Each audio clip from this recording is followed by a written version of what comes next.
guys, welcome back to Shit Creek Survivors, where we share stories of resilience and tools for resilience. Now, this week we're trying a new thing. It's an in-person interview. So the microphones didn't work out exactly like they were supposed to. There is a little bit of echo, but if you want to catch a lot of the material, I'm going to make it into shorts and they'll be on YouTube. But besides that, it's a great conversation about accountability partners, but more importantly, why do we say we're going to call and then we don't? We try to fix it on our own and then have someone review our work compared to just getting help out of the gates. Anyways, I'm wearing my Virginia Wesleyan lacrosse stuff, got my helmet on. It's kind of crazy. I haven't put this on in 20 years. Let's get to it. I have a question for you. For what? For you. Is this why you brought me today? Am I fired? You let me go, aren't you? Today's the day. Today's the day. Pink slip. Stand it out. Okay, so I'm in St. Louis with you. My little sister just had a baby. Right? When it was in time. Congratulations. Thank you so much. Uncle again. Uncle again. Yeah. So and she's healthy, everything's good. Ten fingers, 10 toes. Yeah. Rennie, she's doing. What's her name? Rennie. Rennie? Yeah. It's my grandma's name. The one that Okay. Hold me hand in hand. Oh, wow. That's a nice little full circle moment. That's Rennie. It just gave me the goosebumps and the good feels. Very cool.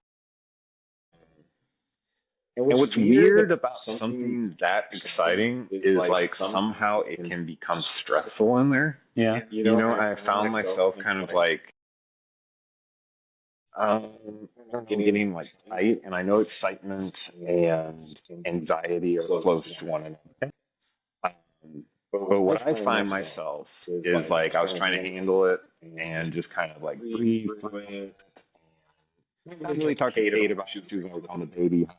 You know, I don't want to like talk to the family about it. They're on the baby high and all that kind of stuff. And I feel kind of like selfish too, because I'm like, I don't know what it was about. I don't know. I think it's a culmination. A number of things. You say, yeah. When she had her first baby, my dad was here, and so that was cool. You know, got to see my dad. And without the baby, you know, without dad here this time, it's not bad. It's just different. It's just different. Yeah. And I don't know. It just stresses me out. I try to like do what I got to do and just figure that like it's fine. I'm just gonna get through it. I find myself. I don't know. I get to a place where I'm almost about to like pop. And I'm trying to sort it out. I'm trying to sort it out. I'm trying to sort it out. And I really believe in my head, like if you need help, call a friend. Yeah. In my my here all the time. But I'm stressing in the moment, like I'm in the fire. Yeah. Like we've talked about before. And I'm not even calling anybody. It's like I'm trying to sort it out on my own. And then go to somebody to almost check my work. Compared to doing like just being like, I don't know what to do here. That just kind of changed my whole perspective on the things too. Some of the answers that come in my head. But anyway, go ahead. Right. I don't know if the right answers or not. Just the first thoughts in my mind just changed a little bit. And it's almost like I'm checking my work. And if you don't like what I do, I'm actually going to get angry with you. To tell you the truth. You know what I mean? Because I just did all this work. And like, why is it that some people, before they even take action, they're able to reach out to somebody? And I think for a long, so there's multiple things going on. It's just because of like this moment and like the baby and all that kind of stuff. Like I didn't call a friend, like I should have. I tried to figure out on my own what was going on. When the truth is, if I had those answers, I would have done a long time ago. Yeah. You know what I mean? And I try to like make it work. And then after the fact, go and say, hey, this happened, but I did 1, 2, 3. Right. And so it's already almost already over. And I think there's something inside of me that like is so afraid. I don't know what it is. It's like I'm afraid afterwards. I know I'm not going to approve of what I did. But I don't want to call you before I start because you said it. You don't want to be told what to do in a way. This is stubborn a-hole. Well, and that's just me speaking from my own experiences. Like I'm putting myself in your shoes with some empathy. I'm also recognizing I've been that way before. A lot of guys, alpha male types, first responder types, military types, males and females, can kind of follow the same suit. Yeah. We're fixers, we're providers, we're doers. Yeah. And if you're calling to tell me about a problem, what's the last thing you want to hear me say? Here's how you fix it. Right. You don't want to hear that. Why? Don't know. Why? Testosterone, hormones, stuff like that messes all up, maybe. And why does it? Why is my first like? And it's not even like a reaction I can even like even see sense. It's like for some reason I have to hide that I don't know the answer. Right. You know, I have to like hide that I pride, fear too. I don't know if somewhere along the lines we pick up on like you go and ask your friend, hey, what about this? And that person says, you're an idiot. Yeah, or don't be a pussy. Yeah. You know, Don't be a pussy. don't be a pussy. It's so many words. Yeah. Well, yeah, several different ways that message has been shared with me as a man growing up, all the way from adolescence. I mean, it's rub some dirt on it, shake it off, walk it off. Yeah. All those kind of attitudes with sports, I mean, we've been conditioned to be tough men and know all the answers and be the fixers and the providers and all that. It fit into our personality traits, our egos, our things that we have going on in our heads, maybe. Yeah. Because I'm the same thing. I'm going to let the audience here know as well. The reason why we're talking about this topic today is we were going to record last Thursday. Yeah. Because you came in town for the baby and all that stuff. But you had a little bit of a bad day. You weren't really feeling it. I had a bad day the night before as well. Yeah. A little altercation with some people I shouldn't have been having a little verbal altercation with. A little overindulging and a little trip up with too much alcohol. Where I was trying not to do as much alcohol. And it got to a point where I was feeling down and depressed. And when you're telling me all these things and I'm trying to perk you up, I came to the realization I'm just as much as a fault for not calling you when I'm having a bad time. I don't get it.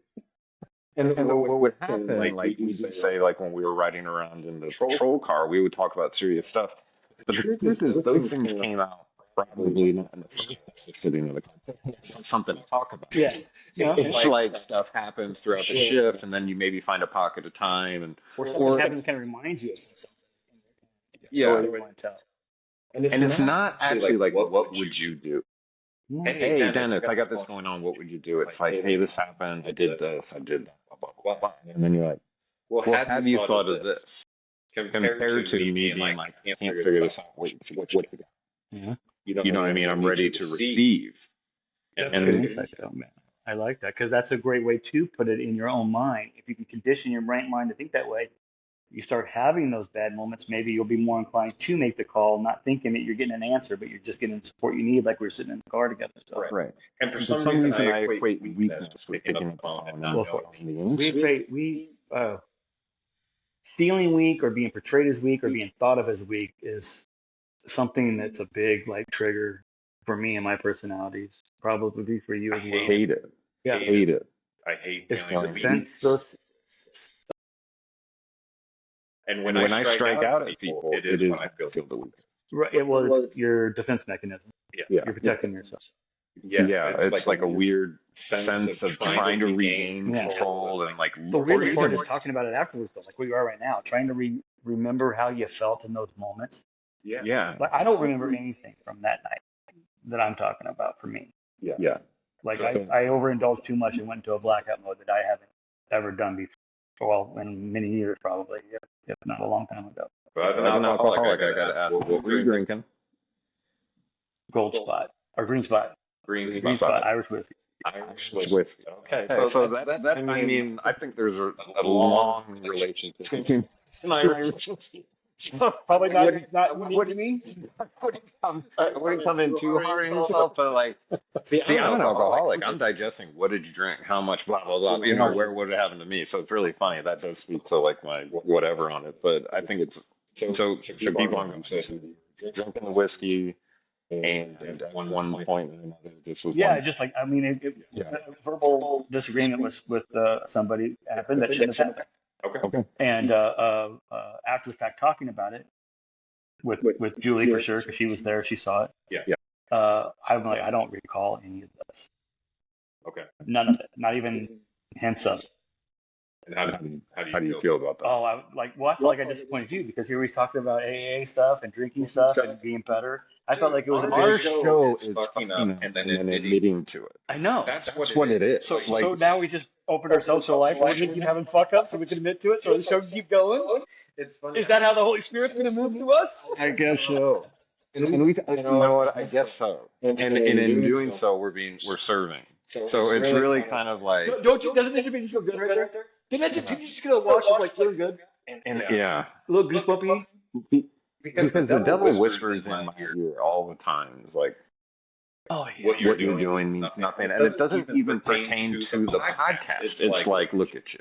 Yeah. You know, and shell of a man of what you could have been or should have been. Something like that. You know what I mean? Which another thing about all these responsibilities but we also decide, we figured out this weekend, talking about all these things off camera. Since dads have died in recent years, I got stepdads as well. We're both older brothers from siblings. We're both the oldest cousins. So now we are the patriarch of our individual families. Yeah. And that's a lot of unwritten pressure that comes in the back of our heads too that we may not even realize or have thought about talking about with each other until this happened. Right. Because I think it's definitely an underlying cause for some of my anxieties and stresses from day-to-day stuff. Like, am I picking up the mantle and carrying it forward like great men before me have done, whether it's stepdad or dad or uncles or grandpas? Right. These great men that have gone before me have all picked up the torch and done and moved progress to make the Kaufman family a better name and all that kind of stuff, more prosperous. Am I doing enough to do that? So there's one of my pressures that I've kind of started realizing over the last couple of months, probably, that's kind of creeping in. And I don't know if maybe that's something you needed to hear, because maybe that's something that could be pertaining to some of your stresses going on. Like you said, seeing a baby being born, it should be all excitement. But now dad's not here to see it, and you start thinking about dad. Now, because that's not a recipe for the subconscious going, I'm not doing enough, to come back and bite you in the butt, or the devil whispering in your ear, you're not doing enough, look at you. Yeah. And I really miss, like when the pressure's on, being able to walk into the room my dad's in. Now I figure out, I'm starting to figure out why he's usually hanging out in like the living room alone. You know what I mean?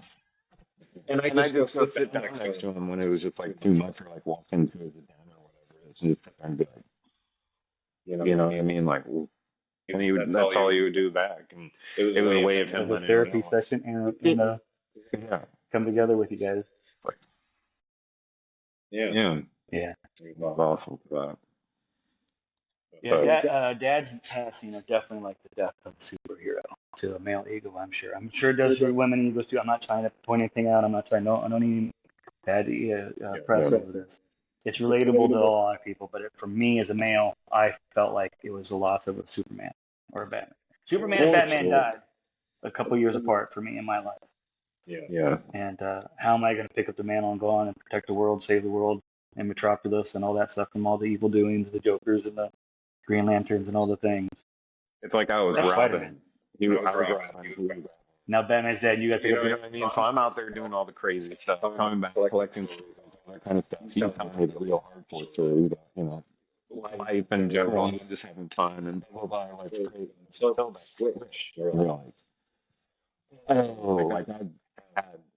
You think you're an independent, and you don't realize how often you were leaning into your dad. Yeah, being independent. Absolutely.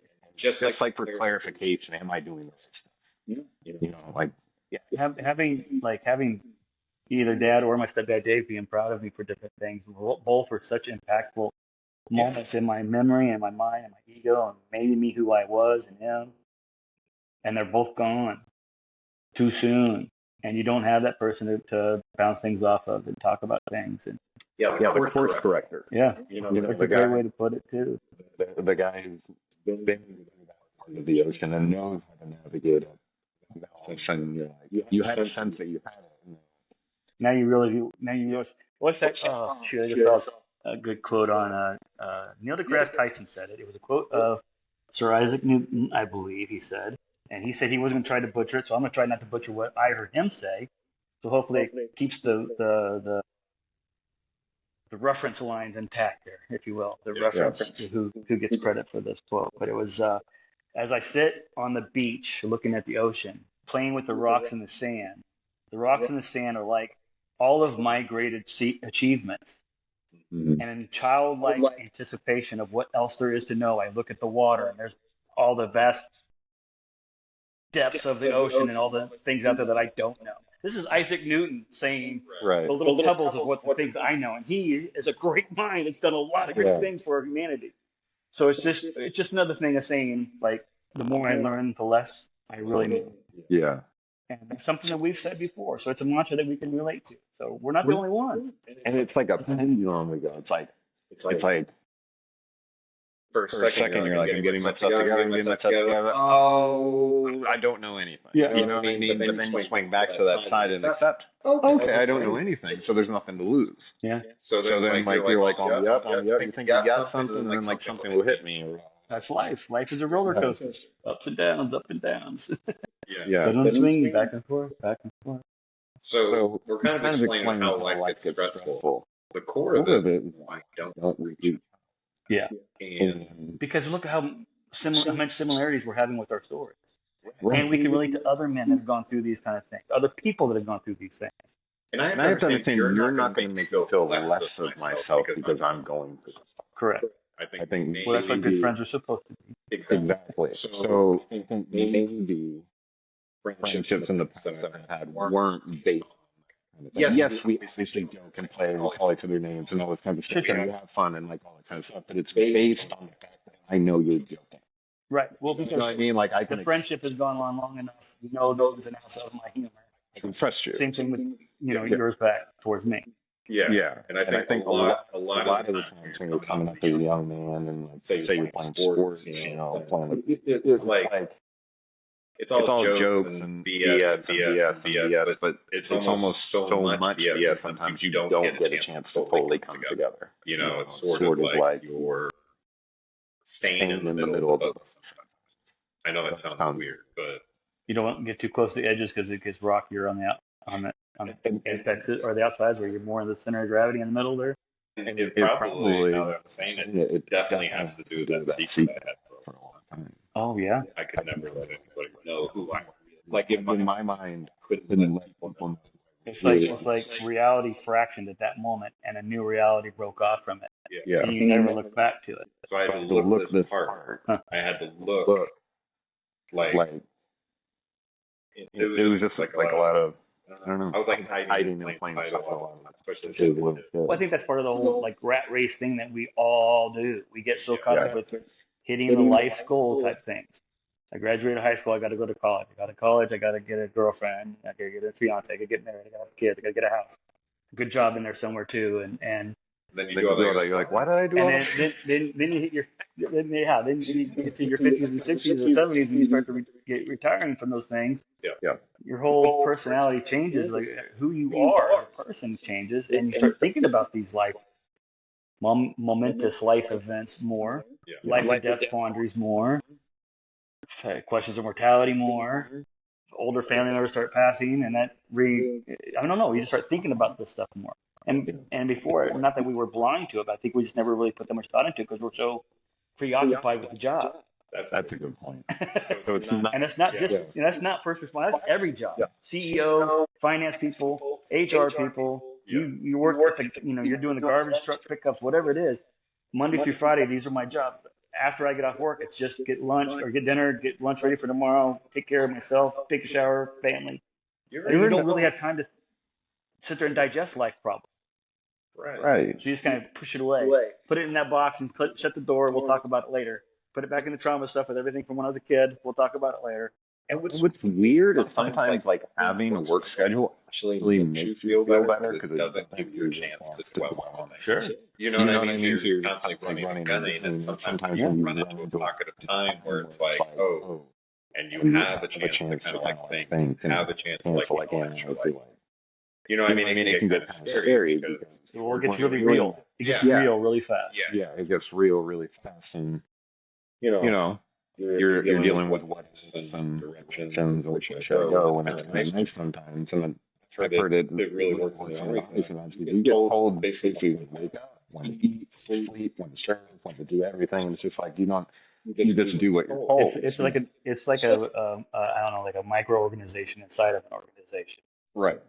Or there's actually several tiers of it too, because you got all the specialists down lower, lower listed that it's just hurry up and wait. That's your only mentality. Everybody says that since the moment you get there. So then pretty soon you're saying it to the next new guy that comes in. This is just the way life is for us.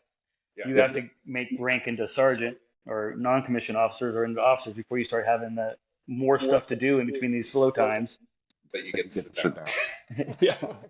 There's still pros and cons to every avenue and every part. You've got to figure out what's going to work best for you. But I can see that.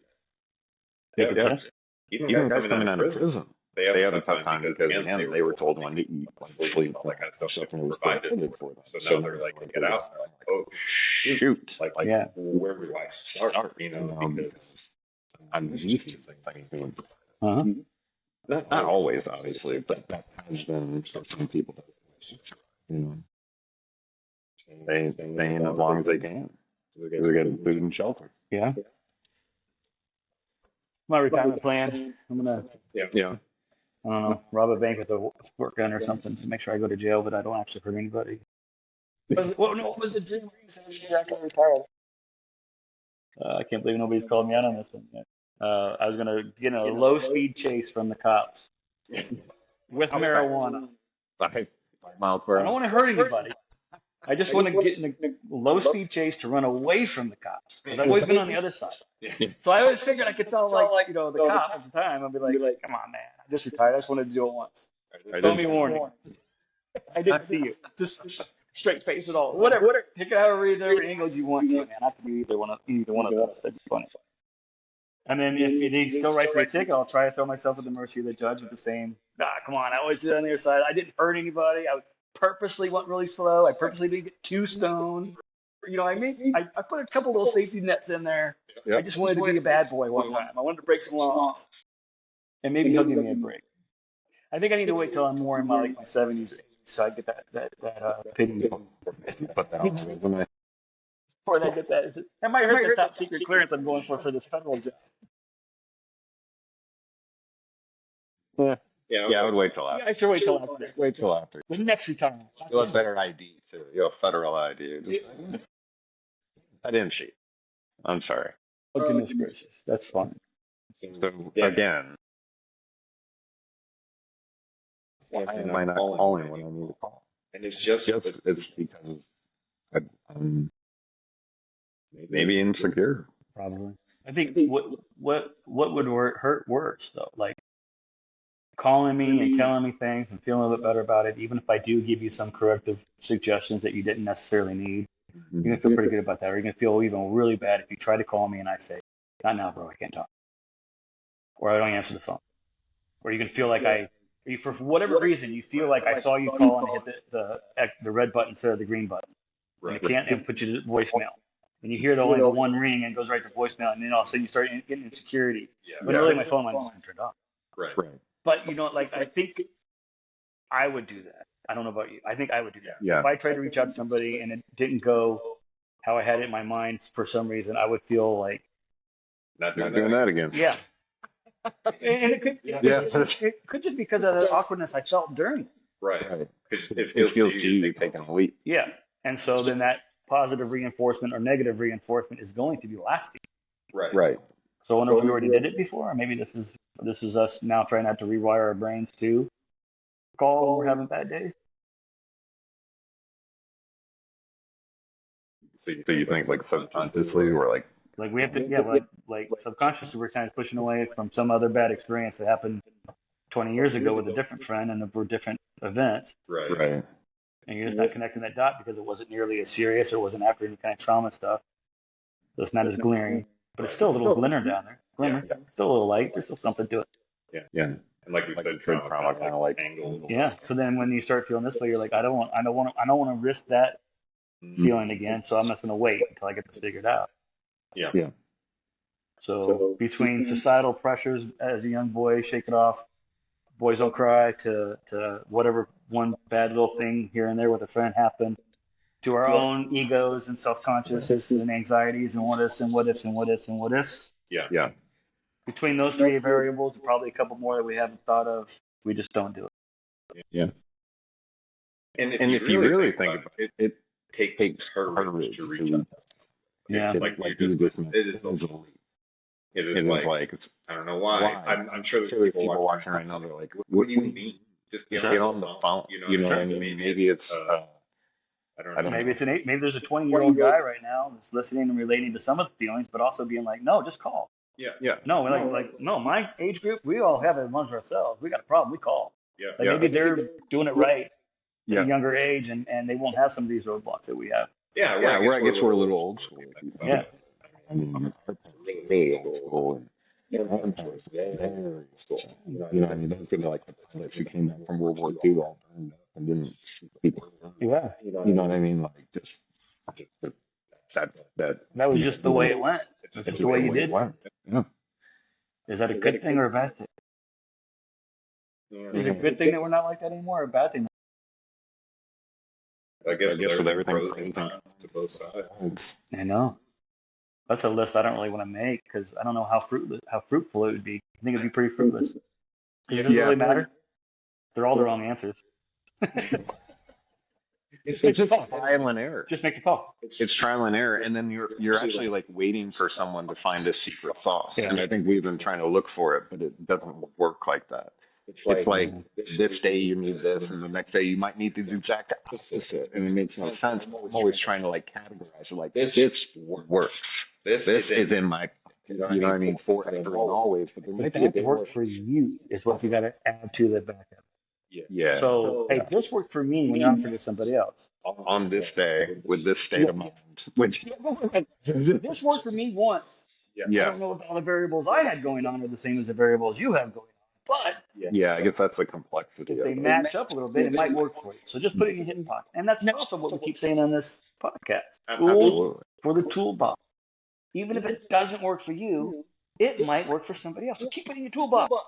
Absolutely. And what happens for me is like when I help people, I learn so much. Yeah. That I didn't even realize because I see another person take it, and a lot of times they take it and put it into action in a different way. Sure. You know, like you may another perspective you hadn't thought of. Right. Like I might say meditation really helps me. Yeah. My wife took that and said, there's no way I'm going to be able to meditate. What about yoga? That keeps me moving. Like meditating. Because then you're actually like, that made sense to me because it's hard to sit there and like kind of whatever. So what if you're able to kind of do in flow state where you're moving and different places like golf? Yeah, exactly like golf. And like painting and whatever it is that works for you. It doesn't matter. You've got to educate yourself and instead of worrying about the other person's opinion, realize you're trying to move forward. Yeah. And like put that in your pocket and understand that's the win. You know what I mean? I've come to the end of all my answers now. I gotta call somebody else. It's like I'm not seeing the angle on this. Maybe Colin's got it.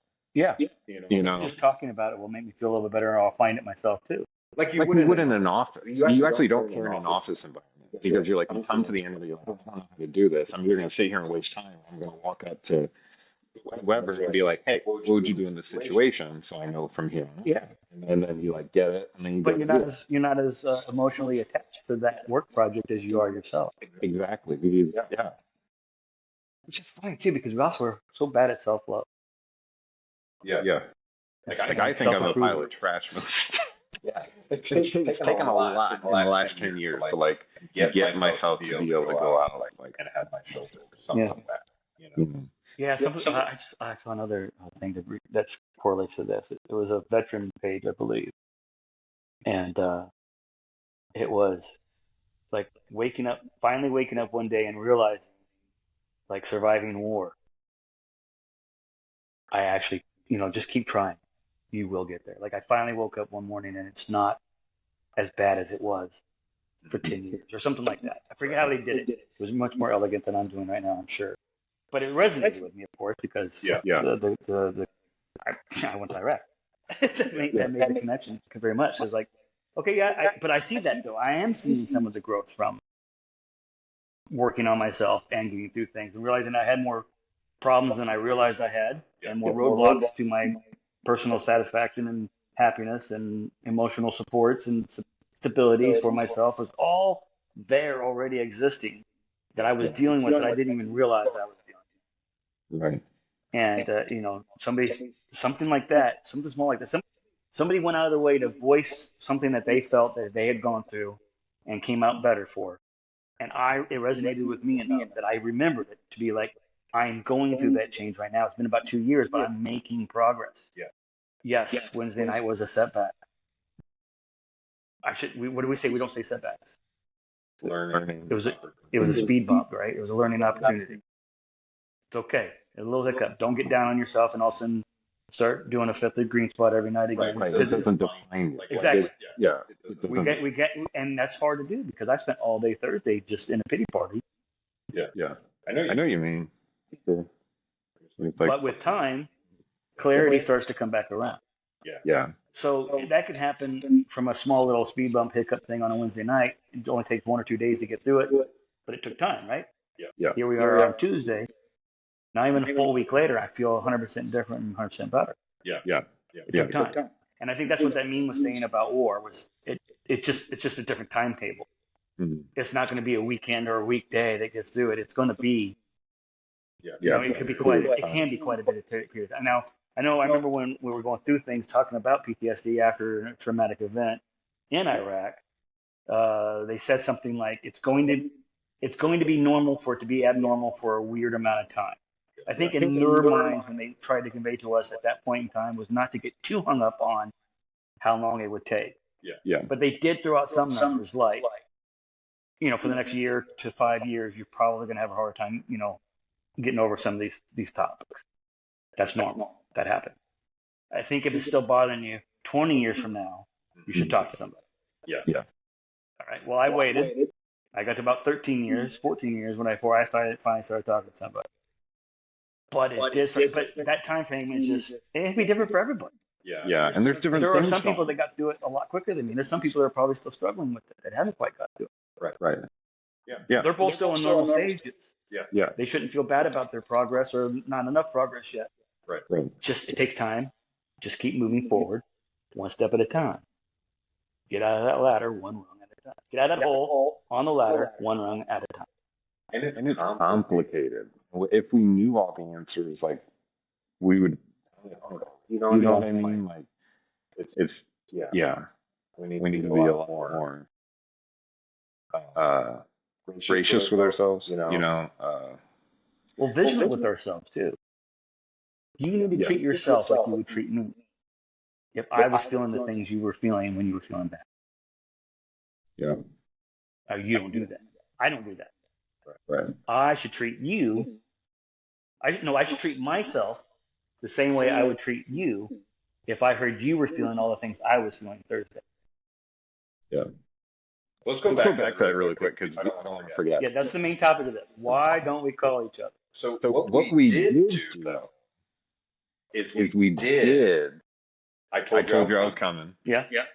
We did meet up and go play some golf.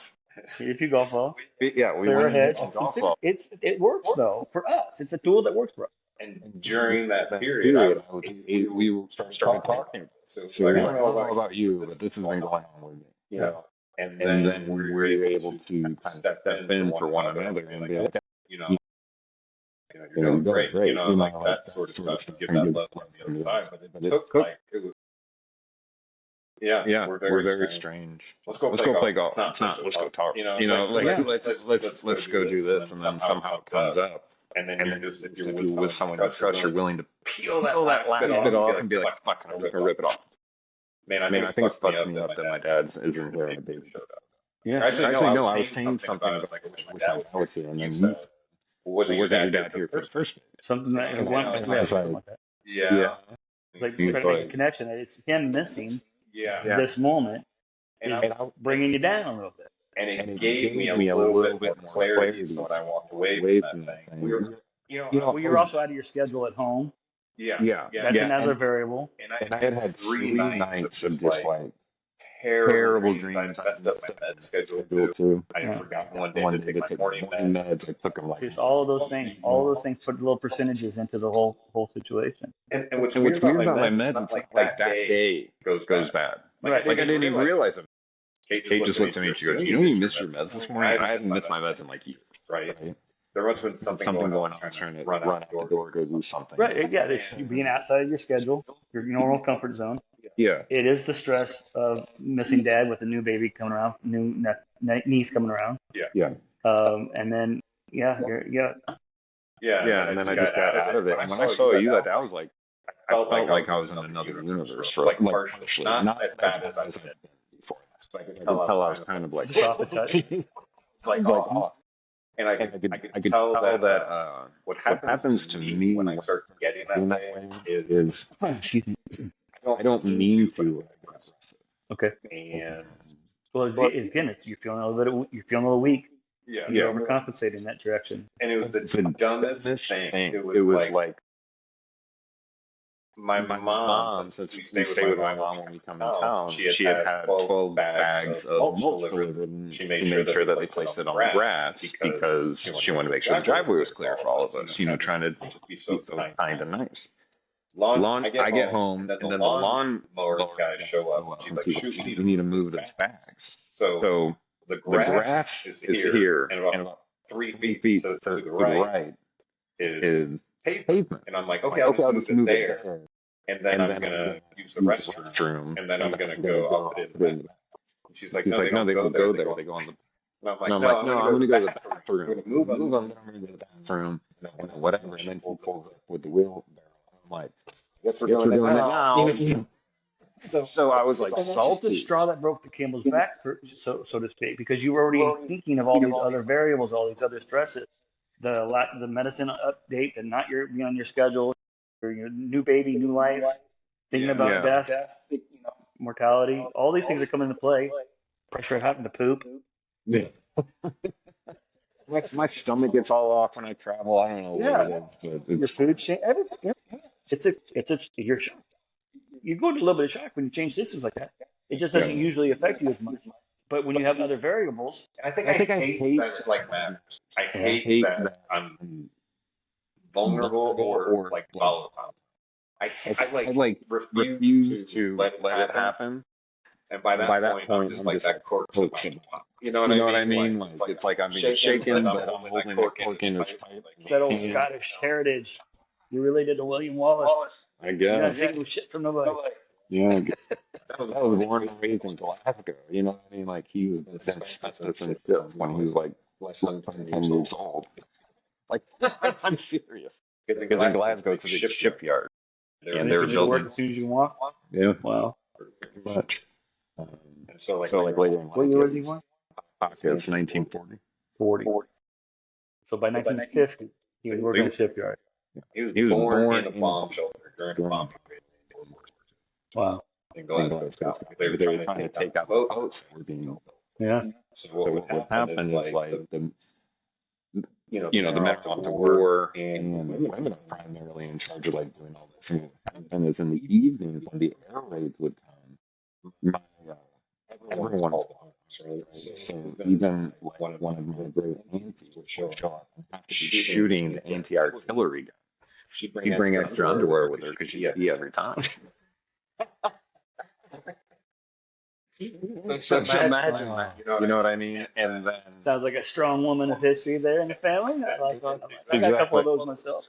And then they've got the they didn't want the bombers to come too low, so they hang those the balloons with the cables. Okay. Slice up the wings of the plane gun below it. So that would keep trying to keep the bombs as high as possible. Hopefully, but just shooting up into the darkness, trying to. Yep. The freaking Nazis were about to drop bombs on you. That's insane. That would be a completely different kind of warfare that I don't know that I know that very well. At home, I mean, that would be weird. Yeah. Home. Yeah. No, well, I definitely don't know that. Well, I don't know. That's what I'm saying. In my mind, at some point in time after the events of Ferguson, after your shooting, yeah, even being home and in the police department, started making me feel like I was deployed again inside. And I think that's also why I realized 10 years after that, probably, that I really needed to go talk to somebody because I'm dealing with things from before I worked with you that are affecting where I work now and ultimately did way more than it should have. That's all on me. No, don't say like No, that part of me, that part of that of me not working on myself sooner, acknowledging problems from before working with you, would have led to fewer problems at that department that I did have. Yes, there are some. I think there were some less than best leaderships I've ever had situations. But at the end of the day, I need to be responsible for how I react and how I control my business. And there were parts that I was doing right and surviving and doing it the right way. And then there was the parts where I got into a funk and depressed and anxiety, and then I just never got out of that hole until after I left. It's amazing you're able to say that right now. Because what it is you're able to kind of come up. Like AA is pretty simple, regardless if you're like an alcoholic, because it makes you account for the things you have done. Yeah. So that way you can come to terms with them. And like if and it's not just like some people think, oh, I've got to write a whole list of people I got to apologize to. You know what I mean? That's one of the steps, though, isn't it? Unless it's going to harm them. What it's really doing is you're taking accountability for the play, regardless if you don't say something. Right. You're basically like getting good with God. You know, you're like, I did this, could have handled it better. Conscious.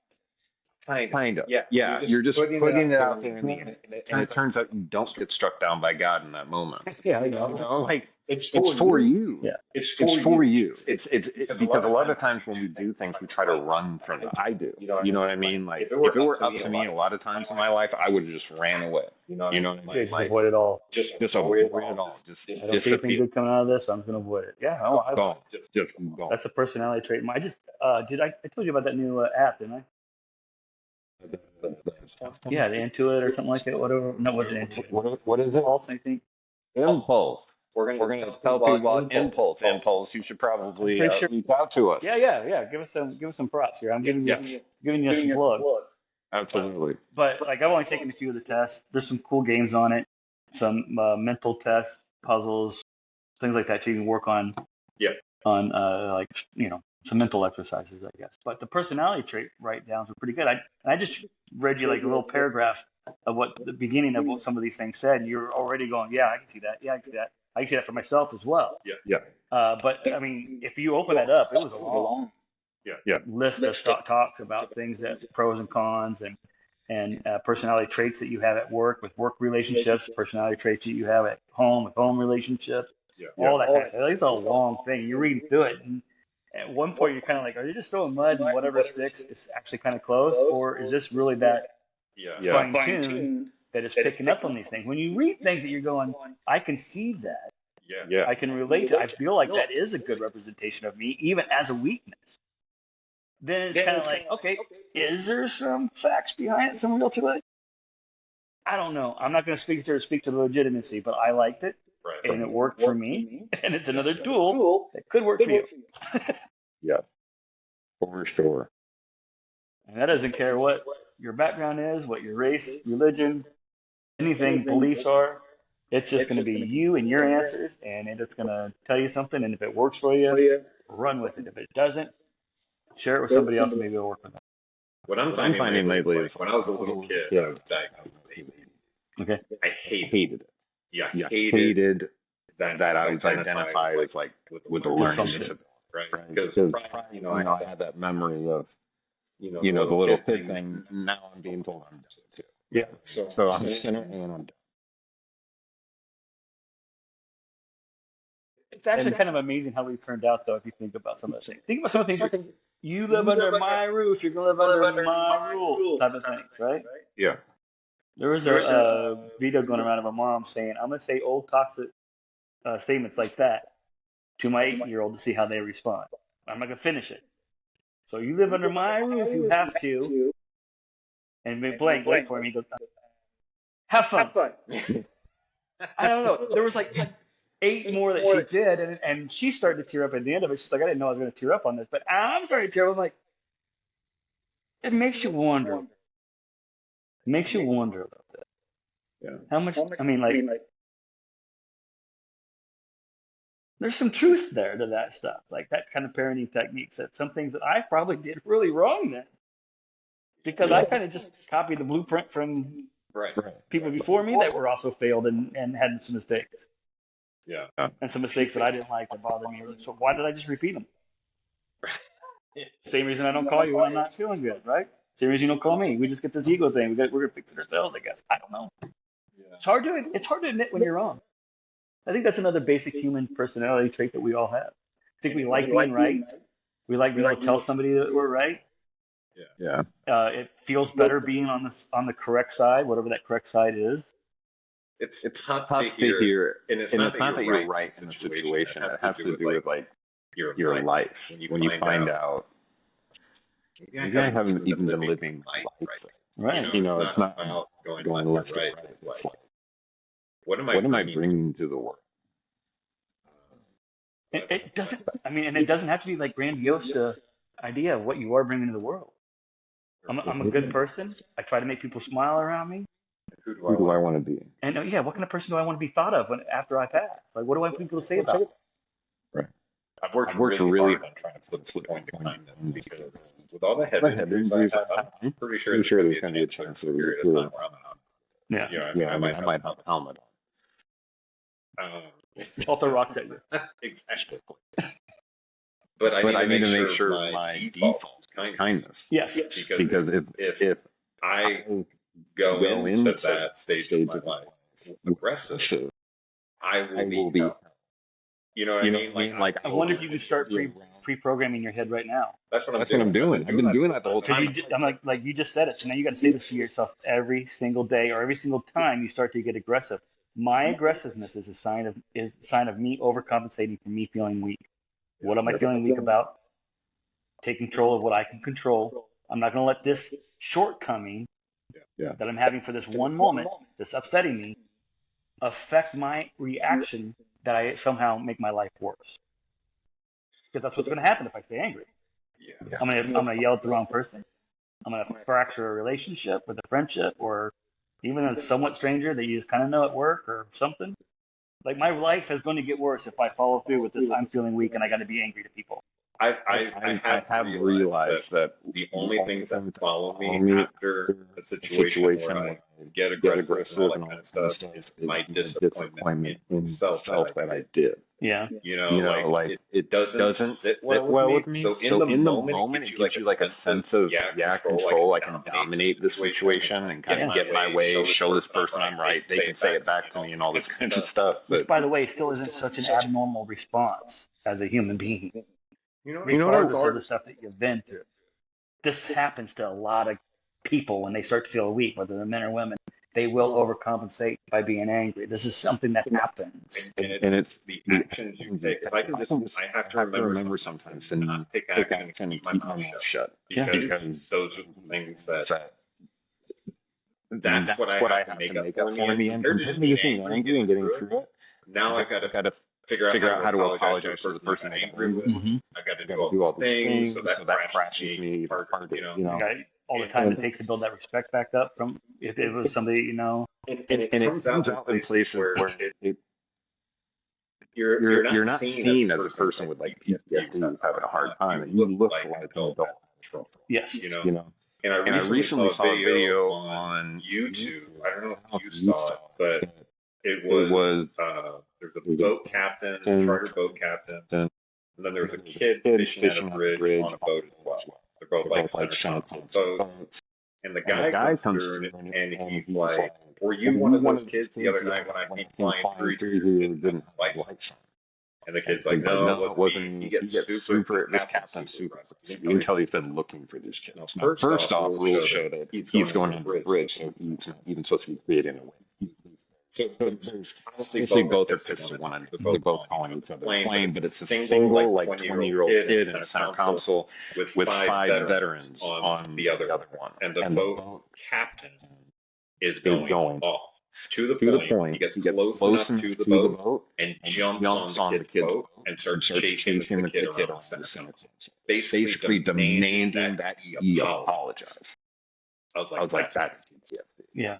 That is fucking PTSD. But no one sees it. And what happened is everyone went online, and his actions, the actions he took put him in a terrible place. They basically canceled his business. Yeah. They canceled everything except shut down his website. Other businesses that have somewhat of a name are getting back to you. So they're having to clarify what's going on with them. The company that built the boat put a statement out saying we do not, agree with any of this, blah, blah, blah, blah. I mean, that guy's like being hunted by the rest of society when He's being canceled. potentially, yeah. Well, let's clarify something first off. PTSD or no, jumping on another person's boat, bad idea. Not good. Not a good response. Yeah. Did he have control over his actions of jumping in the other boat? For sure. Absolutely. It got recognition. Should he be shamed because of the recognition? Probably. Was he already feeling ashamed himself? I hope. Yeah. I hope he's not a complete psychopath that had no regard for his safety, the other person's safety, the position he put himself in. But it shows his what could his integrity be like if he thought he could get away with this and because it wasn't filmed, but now it is. Right. Now that's the part where the outsiders are going to start getting really harsh on the criticism of him. Yeah. And whether it's deserved or not, is that the right response though? Really? No, it's not. Isn't it kind of like a holier than thou? I'm on my pedestal. Look how bad you are. Why don't you go ahead and look back at the mirror at yourself real quick and realize that you've done some dumb shit too? Exactly. And you're not really in any position to criticize him for it? So what I'm saying is, like, I could see that there's much more going on there than an altercation between people. Exactly. He had been carrying that since the moment it happened, and he was ready to bullshit.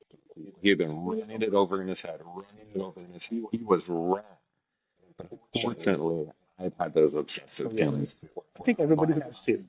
If I see him again, this is happening, blah, blah, blah. It's happened in high school. Yes. It's happened in junior high. Yeah. It's happened in college level. It's happened in adult levels. It's happened after trauma. It's happened without trauma. It's happened. And you can become a person who never did it before, and all of a sudden you're there. Yeah, well, it's that straw. What the hell? Everybody has a straw. Enough pressure will happen onto you that something small and meaningless like that can happen, and you can have an outburst. And it can happen in road rage incidences, people that have never had trauma. That's why they'll honk their horn and flip somebody off. You reached a moment where you did something that you wouldn't normally have done. Yeah. Now I feel like some of those moments come a little bit more readily for us, a little bit after some trauma and some experiences and things. It doesn't make it right. No. It makes it an easier go-to because we've crossed that bridge before. So therefore, that bridge is now always going to be easier to cross. It's kind of like, have you ever done any training for like heat exhaustions or cold weather injuries and stuff like that? Hot, cold weather injuries, overheating, heat strokes. What's the really bad one? Heat strokes, not the bad. What's the worst one? I forget. I feel like there's a couple more, but there's different variable.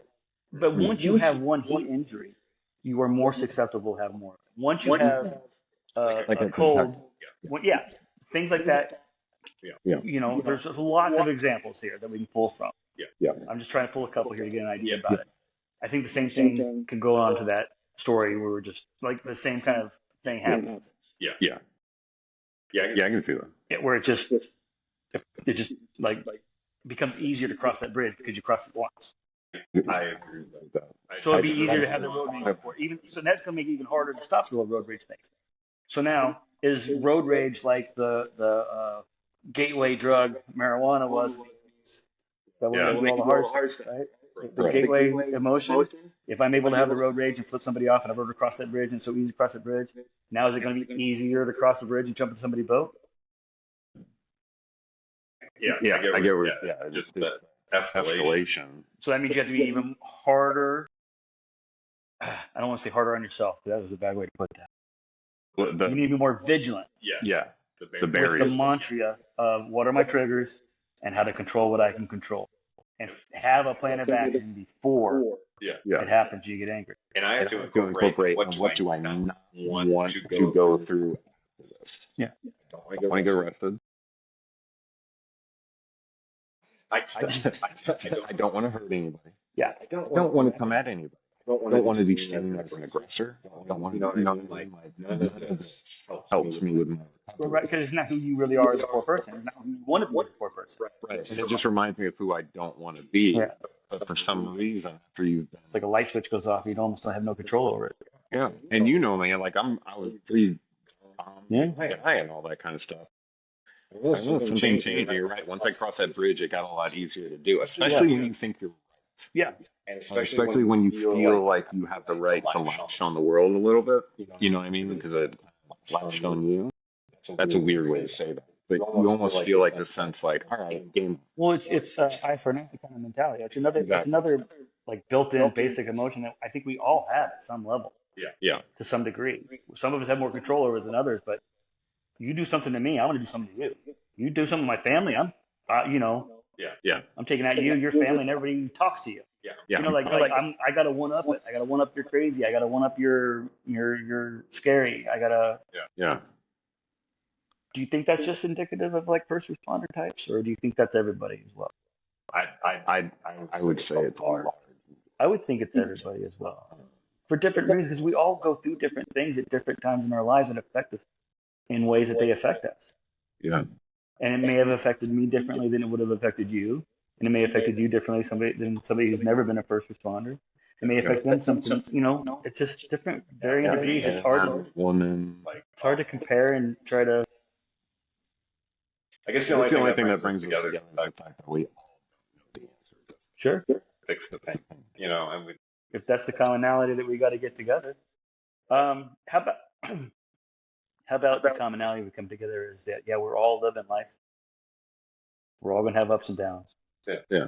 And we're all going to just try to make the most of it. Yeah. Leave the world a better place than you found it. Yeah. Even if it's just by a freaking nice garden.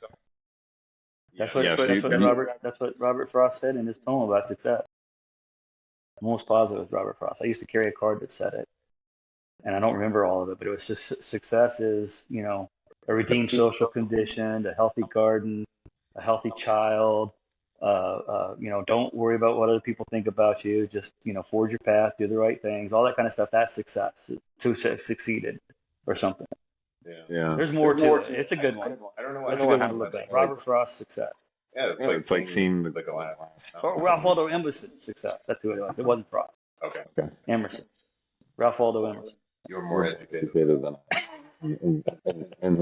I just remember stupid little facts about everything I ever experienced. So I can always recall something random from 20 years ago, and it seems like I have a good memory, but it's just because I remember one little fact, one little smell, one little look, one little color, one little smile, whatever. In high school you have to give like a quote for the yearbook or something like that. Like when you graduate. I had no idea. But it seemed like everyone had like a direction they were going. Still hadn't like committed to a college. I still hadn't like decided if I was going to the military. Decided what I was going to do. Kind of feeling pressure. And they're like, put a quote together, and I don't know how I found it. I don't know where it is. I don't know where I'm going. And everyone looked at the process. This is real. You know what I mean? Yeah. Like I remember that quote. But it's true. I mean, it's funny how things change so quickly. One moment you be like, I have no freaking idea where I'm going, and then like within a month I was committed to it. Program, getting accepted on academic probation, which makes no sense. So that makes your quote very applicable and very, very like apropos for the yearbook quote. It just everybody else thought it was supposed to be like a funny, witty thing. You're just like, I don't know where I'm going, but I'll call you when I get there. So you like saying the truth, but have a little humor spin to it. And then also, it's not negative. It's kind of positive. I mean, you say I know where I'm going, but it's more overall a positive message than a negative message. Yeah, I think. I wonder if you think you would come up with that again right now after you've gone through the things you've gone through and the life experiences you have. You're over almost. It's like you've almost preset your default to what's going to happen next. I'm broken. I'm trying to get better. All of these things are who you are right now, and you might have to get past that phase pretty soon to really be successful. To really be successful with your life change and you're taking care of yourself, your mental health, your physical health. Does that make sense? Because you can't keep going to the negatives. Negative attracts negative. Positive attracts positive. With our emotions and our feelings and our attitudes, it is infectious. Yeah. If you come to my door crying, sad about life events, things happening, it's really, really real. I'm going to relate with it because I've been that sad, and it's going to make me sad, and we're going to be sad together, and that's fine. Yeah. For a moment. But we've got it overall. Our preset has to be positive. What we can control, make it positive. How we react, make it positive. Try to find positive out of negatives. Look for positives in situations. Look for positives in people. Look for positive in the people that you have those old problems with. I know this is something you kind of addressed a little bit recently in some of our conversations. Yeah. Maybe it's time to start getting into that mentality, like make that the base mentality now. It is no longer that somebody did something to me. Something happened that could have happened differently and probably better. Yeah. But it didn't. And it could have happened any other way because it didn't happen any other way. So now, I'm going to go off screen. I heard a quote recently, and it was really cool. I'm probably going to butcher it. But it was someone who was through some sort of recovery program. He said that one of his first sponsors said something to the effect of like, "You're not here. Your mission on earth is not to be loved. It's not to be comforted, and it's not to receive kindness or something to that effect. What you're here to do is to love others, to care for others, and be kind to others, or be compassionate towards others. And in doing that, what was the golden rule in gifts for Christmas and birthdays? It's better to give than receive. Better to give than receive, but it's actually saying in doing that, that means everyone's loved. Yeah. It's just like heaven, in my opinion. Right. You're It's loving everybody, which means they're loving you. For the parable from my Pastor Meyer in Topeka, Kansas. What? Heaven and hell, the difference between heaven and hell. Both places are the big, long banquet hall full of food, and both have really long chopsticks. But in hell, there's anger and frustration because they're trying to feed themselves with these long chopsticks and they can't reach. They can't get their food. In heaven, there's choice, sharing, compassion, and love because everybody's picking up the food and feeding their neighbor across the table. So you're saying we're meant to help one another. Yes. So why does it feel so good? Why does everything keep pointing to this topic? So back to It's true. It's real. Back to the main point. Why don't we ask for help when it actually is what the other person is there in a way is meant to do? Yeah. What was the other? It actually gives them joy. What was the other thing that we went through that I saw a video of and I shared it on here several episodes back? A plum tree doesn't eat plums. A pear tree doesn't eat pears. An apple tree doesn't eat apples. Your fruit isn't meant for you. That's why you can be sad and depressed, but if a buddy calls you, you're able to give them advice that you should be taking yourself at the same time. Yeah. This is not a brand new concept. This is not something that's foreign to a lot of people. I mean, it is because we don't talk about it enough. We don't digest. It's like we know it, but we don't live it. So we're awesome. We're talking about how do we do it? It's a great concept. It's a great concept. So how do you do it? Good question. Because once you get in that sad moment and you're looking for those tools in the toolbox, you're just looking right over that screwdriver looking for the wrench, and then you realize that screwdriver's right there. I don't know. Maybe we just don't want to be dependent on anyone. Yeah. But that's also like a mask of I got this. Right. Because it feels different. I don't want to be dependent on anyone. It's like I don't want to burden anyone. Compared to. But what's the other part of the things that we've been saying all along? You need to treat yourself like you would treat me. When you're calling yourself with your problems. So what happens like in life, we try to do this initially as children, and then maybe we point it shut it down. Or it's just part of us constantly going towards the social contrast of the strong male that doesn't cry, that rubs dirt on it, and all that kind of stuff. Like somehow I think shunning people and cutting them totally out of my life is strong. And that's how I deal with such shit. But it's really kind of weird. Well, I mean, there is some strength to it. It's a realm. There's some strength to it. If there's something, if I mean, like if the tree is not producing fruit anymore, do you leave the tree in the orchard? No. Right. Yeah. For sentimental value, but it gave me so much fruit a long time ago, 5 years ago. I just can't bear to cut it down, even though it could take 2 more trees could take its place and actually start giving fruit again. That's a big life concept, right? That's a huge life concept, and it's easy to say. Again, sitting here from this side of the table, talking to you about your issues. What I really need to be able to do is hear that for myself in my head. I can't really do that because my fruit's not for me. I have to then call you and let me have some of your fruit so I can share from your gift, and that'll make me feel better. We know it works. It's a working. So now I guess we just have to convince ourselves, like trying. So maybe we have to come up with a code. Instead of being like, hey, I'm struggling, it's like, hey, I need 8 minutes. Sure. Or just, hey, what's up? You got a minute? Yeah. So like just yesterday, shared the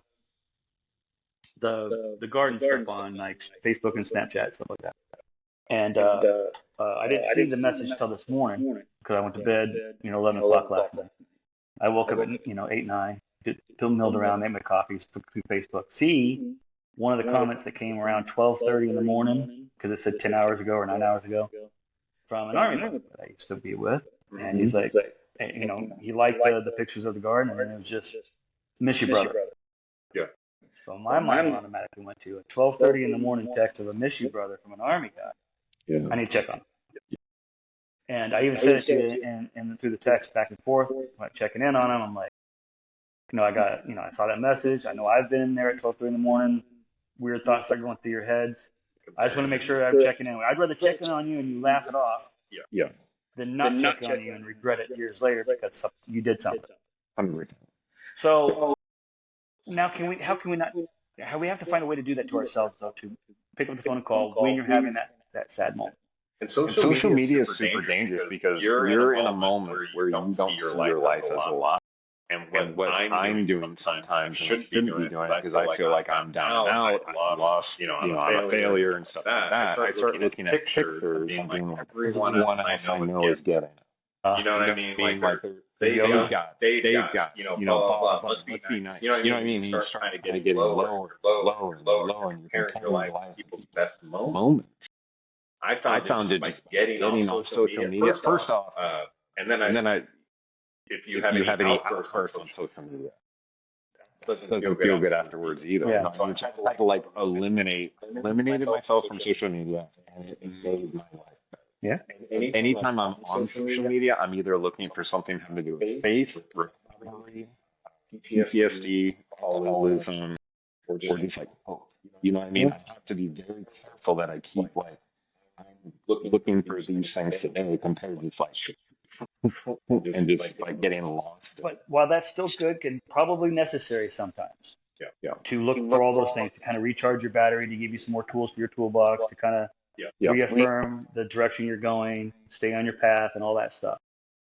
Can I just interject that maybe after you've done that for a little bit and you get to an acceptable spot, you can also then go through Facebook to see some old friends, see how their life are going, give them a couple likes, and do it out of happy for them kind of thing. Yeah.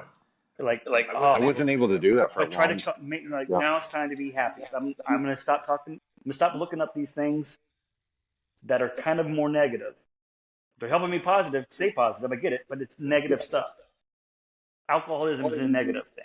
I'm saying. Right. So you're looking for things to stay on the right side of it, but you're still in that mindset when you talk about alcoholism, and alcoholism itself is kind of a negative thing. Yeah. So I'm just saying, like, while that's a success and good and needed, and you need to do it, I'm saying give it like an extra 5 minutes to make the screen time more enjoyable somehow. Yeah. Gives you some endorphins, give you some good feelings going through your veins and emotions and hormones. Yeah. Where you're seeing somebody's life, or even some of your own memories, or do some daydreaming about where you want to go on your vacation next. Yeah. Things like that. Yeah, I enjoy. Give yourself some positive spins at the end of doing that, looking up, recoveries and staying in faith and trials and tribulations and how to overcome, how do I stay on the path. Right. Great stuff. Don't get me wrong. I'm not trying to take that away from you. Don't want to just balance it with something else too that's a little bit more positive energy. Yeah. Driven. You're right. Yeah. There's We got to find a way to get more like And broken crayon still color, right? So stop just concentrating on being a broken color and start drawing some too. Yeah. I feel like Put your color out there on the world. yeah. Give a couple likes to some old friends you hadn't seen since high school. Man, your baby pictures look great. Love it. It's great. It's good stuff. Oh, you golf too? I haven't golfed. I didn't know you golf. I hadn't seen you in 20 years. But next time you're in St. Louis, hook me up. Let's go golfing together. Or you ever find yourself in Atlanta? I'm living in Atlanta now. Let's go golfing together. Like catch up on old times.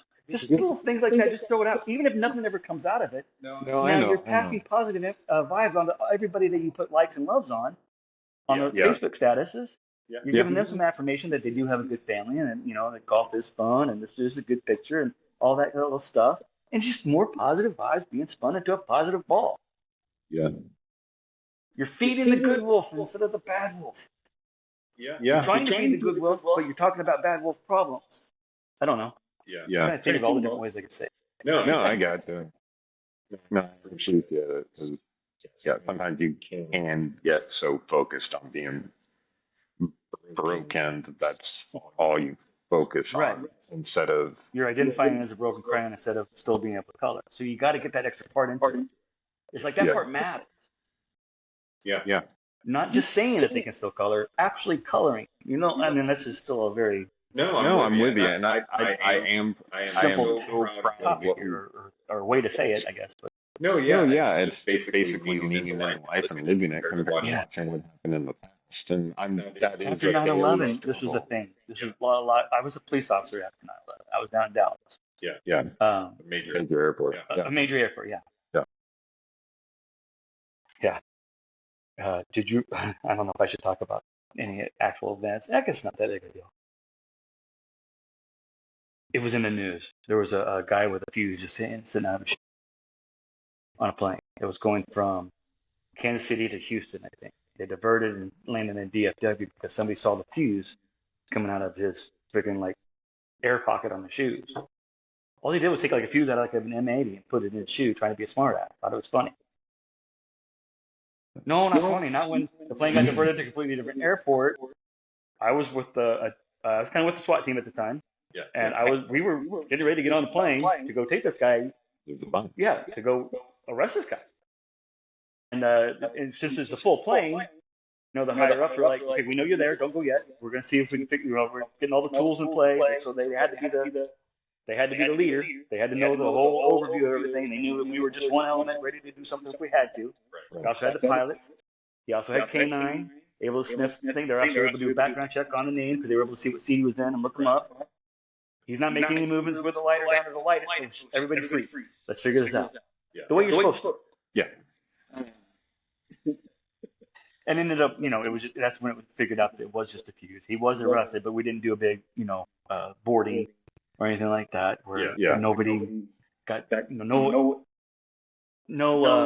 collateral damage was ensued by any means at all. No bumped elbows or your heads or anything like that rushing into a plane going to the seat. How did it work? Did you just board it as normal? I think we were on the jetway, but so we couldn't hear everything inside the plane. But I think they had the pilot making announcements over for the police, like I'm talking for the police. Here we go. Everybody at this point in time needs to really listen because things are going to escalate really fast if it doesn't. I'm imagining right now. I have no idea how it really went down. I'm kind of imagining. Right. And it was probably something like first row, all three of you, without getting any of your belongings or reaching for anything, or just stand up and walk towards the front and off the plane. Next row, do the same thing. And they probably just, because they started coming off very slowly, and we were there, ready to go on. And I'm sure at that point in time, some of the people that didn't know what was going on were probably like, oh shit. So I saw a lot of those faces as people were walking off, like what the fuck was going on? I'd be excited. I'd be like, what's going on? Oh, I was in full kit, Yeah. Back below and everything, nothing but eyes showing. I mean, I'm in the thing, P5, everything. So that was interesting. I forgot we were getting off topic here a little bit. 9/11. After 9/11, what was the main? This is back in track. After 9/11, what was the big thing that everybody was saying? Like, around. We were probably being told I don't think we really had grief counselors necessarily. Maybe we just kind of did it as a peer group, have an after action review thing where we talk about stuff.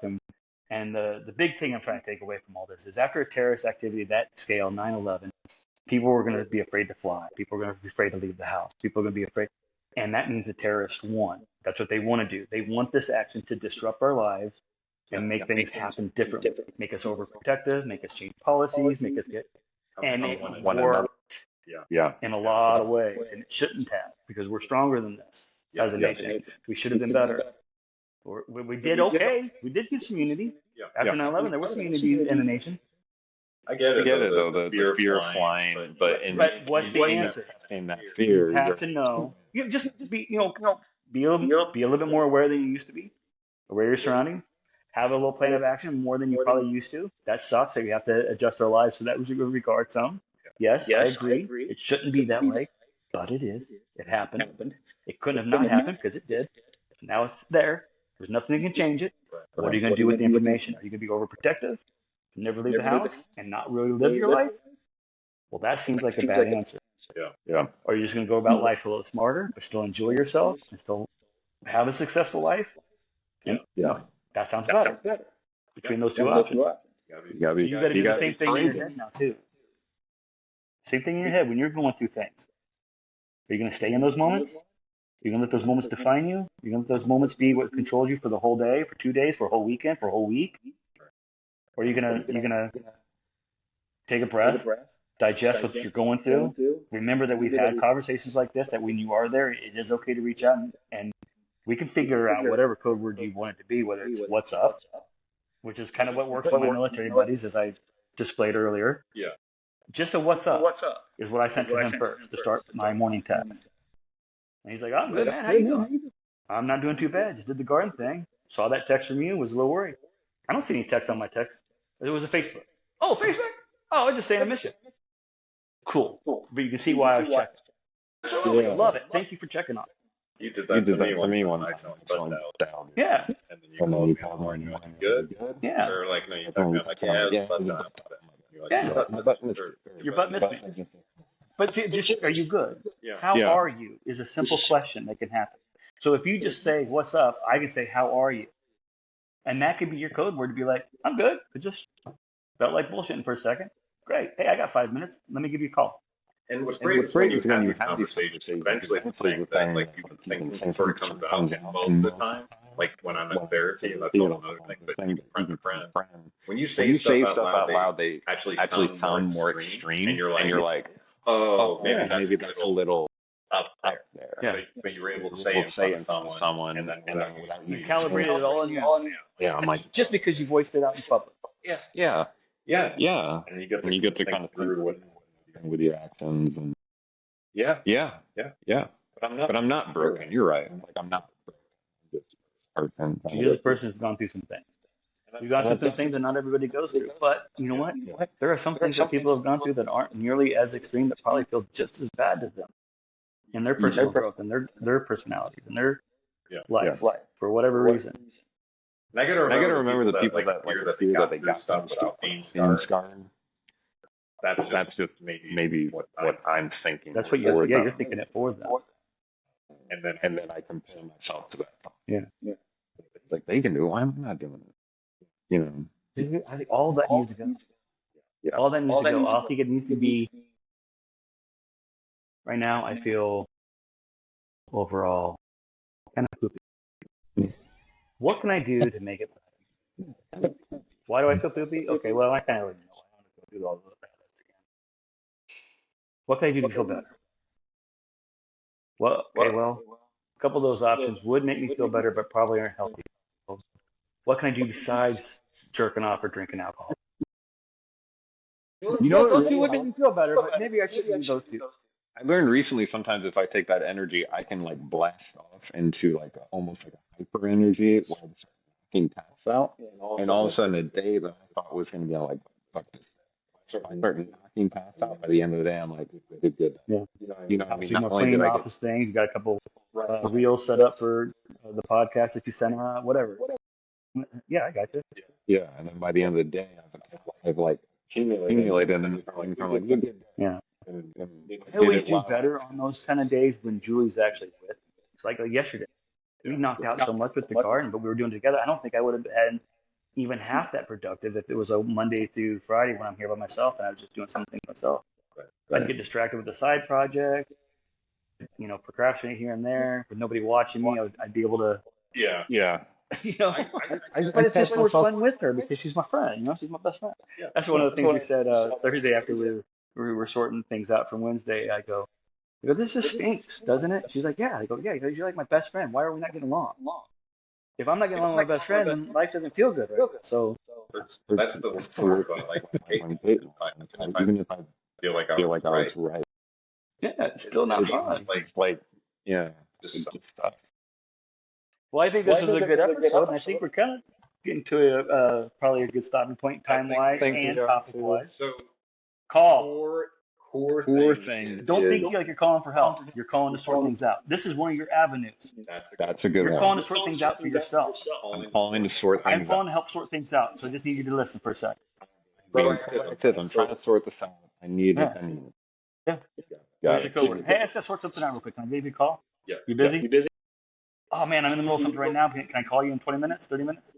Yeah. Absolutely works for me. Okay, I'll give you a call in about 30 minutes. Okay. Or text in 30 minutes, tell you I'm calling. Whatever works for us. We'll figure it out. So before you make any big decisions, especially if you're upset, Talking to you. Talking to you. Talking to you. All of you out there, we're talking to you. Call a friend before you make any decisions. I know from personal experience that my opinion in a moment could change 10 minutes later. Absolutely. And I'm probably missing something. A lot of times I talk to someone like Dennis. Hopefully Dennis is one of my key people to talk to besides family. He is family. And yeah, absolutely. We got to work on our handshake. Work on the handshake with my left hand. But yeah, it's hard to do, but we're going to do it. And I encourage you to do the same. It's better than making a decision quickly that you may regret, and living with that regret the next day while you're sorting things out, whether it's, you got angry or whatever it is. The best thing I have to do is sit on my hands sometimes, get through the moment, call someone and ask. No, that's right. For advice. Or just to call to sort things out. Hey, I just need help sorting things out. That works too. We just decided that. All right, buddy. Great episode. First episode in person. First episode in person. Tell us how you like it. And if you only listen, we have cameras set up. So if you are watching, you got to see, like when I say talking to you, I talk to all three cameras. If you're only listening, then you didn't get to see that. But we are in person. We have our phones and computers set up at a couple different angles and cameras stuff, and hopefully it all worked out. If it did, we'll try to do it more often. If it doesn't, then we'll go back to normal. If it didn't, then we'll still use the audio. Yeah. And then maybe I can pick that primary camera and so it just look like that. Yeah. You'll get it. I know you will. You'll figure it. You're rocking this stuff. Yep. All right. Peace out, everybody. Thanks for listening. Thanks for listening. Please share and comment. Share and comment. Leave a post. If you want to have a great week, we love you.